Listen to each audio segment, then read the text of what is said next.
Praise the Lord. இன்றைக்கான வசனம், வழக்குக்கு விலகுவது மனுஷனுக்கு மேன்மை, மூடனானவன் எவனும் அதிலே தலையிட்டுக் கொள்வான். மூடன் தான் வழக்குல தலையிட்டுக் கொள்வான்னு சாலமோன் சொல்றார். வழக்கு அப்படிங்கும்போது விவாதம், சண்டை. அடுத்தபடியா இந்த மற்றவர்களுக்காக தான் தலையை கொண்டு போய் கொடுத்து மாட்டிக்கிறது. ஏதாவது ஒரு பிரச்சனையில் போய் மற்றவர்களுக்கு ஏற்றுக்கொண்டு இவங்க போய் சிக்கிக்கொள்வாங்க. அது நிறைய நடக்குது. யாரையாவது நம்பி அவங்களுக்காக இவங்க போய் ஜாமீன் போட்டு மாட்டிக்கிறது. ஏன்னா வேதம் பல இடத்துல சொல்லியிருக்கிறது, நீங்கள் ஜாமீன்லாம் போடாதீங்க, கையெழுத்து போடாதீங்க, யாருக்காகவும் சாட்சி கையெழுத்து போடாதீங்க அப்படின்னு வேதம் சொல்லுது. இதெல்லாம் தேவையில்லாத ஒரு வழக்கு தானே. ஏதாவது ஒரு கேஸுனா அங்கே போய் நான் ஆஜராகிறேன். அது மாதிரி தேவையில்லாத பிரச்சனைகளை நீங்களே உங்களுக்கு இழுத்து கொள்ளாதீங்க.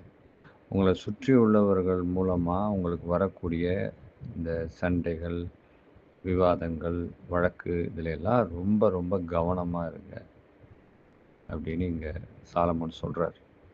அப்படி அதில் போய் நீங்கள் சிக்கிக்கிட்டீங்கன்னா நீங்கள் மூடனாக இருக்கிறீங்க. ஏன்னா முட்டாள்தனமான காரியத்தை செய்து அப்புறம் கடைசியில் நம்ம வாழ்க்கையில் ஃபீல் பண்ணிகிட்ருக்க நிலமை வந்துடும். அதனால் அப்படிப்பட்ட ஒரு முடிவுக்கே போகாதீங்க. நான் இன்றைக்கி நண்பர்களுக்காக யார் யாருக்காகவெல்லாம் இந்த மாதிரி கேரண்டர் சைனு, அந்த சைனு, இந்த சைனு, சாட்சி சொல்கிறது, நான் பேசுகிறேன்னு சொல்கிறது, இதெல்லாம் செய்யாதீங்க. வேதம் அதை தான் சொல்லுது. தேவையில்லாமல் ஏன் நீங்களாக சிக்கலை எடுத்து வச்சுக்கிறீங்க அப்படின்னு. இந்த மாதிரி சிக்கல்கள்லாம் நீங்கள் எடுத்துக்காதீங்க அப்படின்னு நீங்கள் சொல்லுது.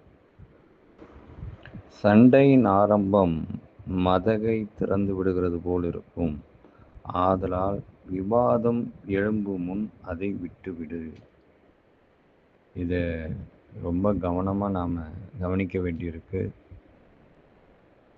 அநேக நேரங்களில் நாம் அதை கரெக்டாக ஃபாலோ பண்ணுறது இல்லை, தவறிடுறோம்.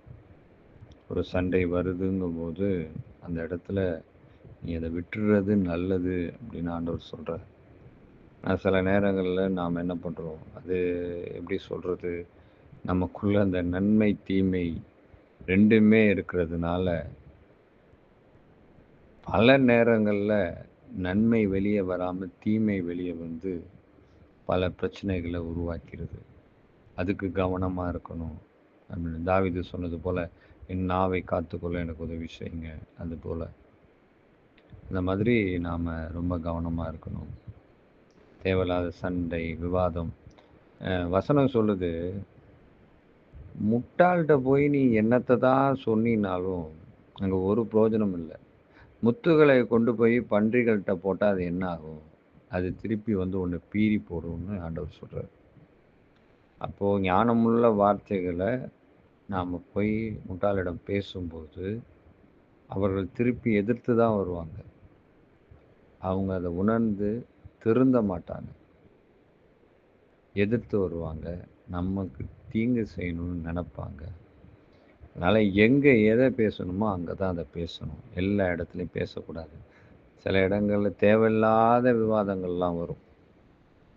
ஏசப்பாவை குறித்த விவாதங்கள் வரும், பரிசுத்த வாழ்க்கையை குறித்து விவாதம் வரும், பல விதங்களில் விவாதம் வரும், வேதத்தின் உபதேசங்களை குறித்து விவாதம் வரும். இப்படி பல விஷயங்களில் விவாதங்கள் வரும். அப்போது பேச வேண்டிய இடத்துல தான் நாம் அதுக்கு பதில் சொல்லணுமே தவிர எல்லா இடத்துலையும் நம்ம பதில் சொல்லணுன்ற அவசியம் இல்லை, சொல்ல வேண்டியதும் இல்லை. ஏன்னா சொல்கிறதுனால எந்த பிரயோஜனமும் இல்லை. அவங்க திருப்பி எதிர்க்க தான் போகிறாங்க, ஏற்றுக்கொள்ள போகிறதில்லை. சுவிசேஷம் அறிவிக்கணும், அது கண்டிப்பாக அறிவிக்கணும். ஆனால் மற்ற காரியங்கள் அதையுமே ஆண்டவர் என்ன சொல்கிறார், சுவிசேஷம் அறிவிக்கிறதுமே நீங்கள் போய் சொல்லுங்கள், கேட்டால் பாருங்கள், இல்லைன்னா காலில் உள்ள தூசியை உதறி விட்டு வந்துட்டே இருங்க, அவ்வளோதான். அதுக்காக போய் யாரையும் போய் கம்பல் பண்ணி வந்தாலே வாங்க ஆண்டவரை ஏற்றுக்கொள்ளுங்க அப்படிலாம் ஆண்டவர் விரும்பவும் இல்லை. அப்படி வந்தால் யாரும் நிலைக்கவும் மாட்டாங்க. உண்மையாக இருதயத்தில் ஆண்டவரை ருசிச்சவங்களால் மாத்திரம்தான் இந்த இயேசு காட்டுற வழியில் பயணிக்க முடியுமே தவிர, சும்மா ஏதோ ஒரு ஆதாயத்தை தேடியோ இல்லை ஒரு தேவையை தேடியோ மற்ற ஏதோ ஒரு கம்பல்ஷன்னாலேயோ வருகிறவர்களால் முடிவு படி நிலைக்க முடியாது. அப்போது சுவிசேஷத்துக்கே ஆண்டவர் சொல்கிறாருன்னா மற்ற விஷயங்களை நாம் தான் புரிந்து கொள்ளணும். இது மிகப்பெரிய தீமையை வருவிக்குது. அதுதான் நடக்குது. சிமியோன் லேவி பண்ணது எவ்வளோ பெரிய தவறு. தீனால் போனால் அந்த வெளியில் போய் சுற்றி பார்க்கும்போது இன்னொரு இடத்துல இருக்கிறவன் என்ன பண்ணிட்டான், அவளை நாசம் பண்ணிட்டான். ஆனால் அவன் என்ன சொல்கிறான், சரி நான் நாசம் பண்ணிட்டேன் பரவாயில்ல, நானே அவளை திருமணம் பண்ணி கொள்கிறேன்னு சொல்கிறான். சரின்னு யாக்கோப்பும் சரின்னு என்ன பண்ணலாம் அப்படின்னு யோசிச்சுட்டு இருக்கும்போது இவனுங்களா ஒரு பிளானை போட்டு ஒட்டுமொத்த அந்த கூட்டத்தில் இருக்கிற எல்லாரையும் கொன்று போடுறாங்க. எவ்வளோ பெரிய ஒரு மடத்தனம். இப்படிதான் ஸ்டார்ட் ஆகுது. இப்படிதான் நடந்துட்டுருக்கு. இப்படிதான் ஒவ்வொரு விஷயமும் நடக்குது. இன்னைக்கு நம்மை சுற்றி நடந்துட்டு இருக்கிற போரும் அப்படித்தான். ஏகப்பட்ட முட்டாள்தனத்தினால தான் இப்படிப்பட்ட போர்கள் நடந்துட்டுருக்கு. இதெல்லாம் நாம் உணர்ந்து செயல்படணும்னு தான் ஆண்டவர் இன்னைக்கு பேசிகிட்டு இருக்கிறார். பேசுகிற என்னையும் சேர்த்து தான். அநேக நேரங்களில் நாம் அதை தவறிடுறோம். முடிஞ்ச அளவுக்கு முயற்சி செய்கிறோம், ஆனாலும் தவறிடுறோம். தவறக்கூடாதுன்றது தான் ஆண்டவர் சொல்கிறார். தவறினால் நம்முடைய வாழ்க்கை சிமியோன் லேவியை கூட போயிடக்கூடாது. அவங்கள மாதிரி வாழ்க்கை இருந்துடக்கூடாது. அப்படிங்கிறது தான் ஆண்டவர் இங்கே சொல்கிற விஷயமே.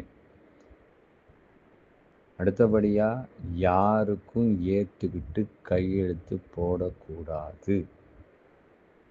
அதில் ரொம்ப கவனமாக இருக்கணும். மெயினாக நண்பர்களோ மற்றவர்களோ யாராக இருந்தாலும் ஏற்றுக்கிட்டு போய் கையெழுத்து போடுறது, அதை பண்ணுறது இதை பண்ணுறதெல்லாம் வேண்டாம். நீங்களாக போய் மம்பில் சிக்கிக்காதீங்க அப்படிங்கிறார் ஆண்டவர். இந்த வழக்கு விஷயங்கள், கோர்ட்டு கேஸு, அது இது, இப்போ ஏதாவது ஒரு சொத்து கிடைக்கலன்னா கேஸ் போடுறது, ஏதாவது ஒரு ப்ராப்ளம்னா கேஸ் போடுறது, அது நான் கேஸ் போடுறது, இது நான் கேஸ் போடுறது, இதெல்லாம் வேண்டாம். அப்போ கேஸ் போடவே வேண்டாமா? போட வேண்டாம். அப்புறம் எப்படி நீதி கிடைக்கும்? கர்த்தர் நீதி செய்வார். ஒருவேளை அது நமக்கு கிடைக்கணும்னா கிடைக்கும், கிடைக்கக்கூடாதுன்னா கிடைக்காது. அதுக்காக நம்ம போட்டு கேஸு கோர்ட்டு அது இது தேவையில்லை. போராட்டம் பண்ணிகிட்ருக்குறாங்க இன்றைக்கி. அவங்க பண்ணுறாங்க, உலக மனிதர்கள் பண்ணுறாங்க. ஆனால் ஆண்டவருடைய பிள்ளைகள் யாரும் போராட்டம் பண்ணணும்னு ஆண்டவர் சொல்லவே இல்லை. ஆண்டவர் போராட்டம் பண்ண சொல்கிறார். எங்கே தெரியுமா? அவருடைய சமூகத்தில் முட்டியை போட்டு மன்றாடி அவரிடத்துல போராடணும். அதை விட்டு மனிதரிடத்துல போராடி ஒரு பிரயோஜனமும் கிடையாது. அப்படிப்பட்ட சண்டைகள் இடத்துலையோ விவாதங்கள் இடத்துலையோ வழக்குகள் இடத்துலையோ போய் சிக்கிக்கொள்ளாதீங்க அப்படிங்கிறது தான் ஆண்டவர் சொல்கிறது. கிறிஸ்தவர்கள் யாராவது இந்த போராட்டம், நாங்கள் அறவழியில் தானே போராடுறோம், போராட்டமே வேண்டாம், அப்புறம் என்ன அறவழி? போராட்டமே வேண்டாம், கேஸ் போடுறது, அதை பண்ணுறது இதை பண்ணுறது நியாயமாக தான் இருக்கும். நம்ம சொத்தை அபகரிச்சிருப்பாங்க, இல்லைன்னா எல்லையை தாண்டி போட்டிருப்பாங்க, இல்லை வேறு ஏதாவது பிரச்சனையாக இருக்கும், எது வேணாலும் இருக்கலாம். எதையும் நாம் செய்ய வேண்டாம். கர்த்தர் பார்த்து கொள்வார். அவர் நினச்சா எதையும் தலைகீழாக மாற்ற முடியும். அதனால் கேஸ் போட்டுக்கிட்டு அதை பண்ணிக்கிட்டு இதை பண்ணிக்கிட்டு இருக்க வேண்டிய அவசியம்லாம் கிடையாது. வேதத்தில் நீங்கள் பாருங்கள் எப்படி இருக்குது ஒவ்வொரு காரியமும். அதனால் நாம் கவனமாக செயல்பட வேண்டியது மிக அவசியமாக இருக்குது. அதுவும் இந்த காலகட்டத்தில். காதுள்ளவர்கள் கேட்க கடவர்கள். ஆமென்.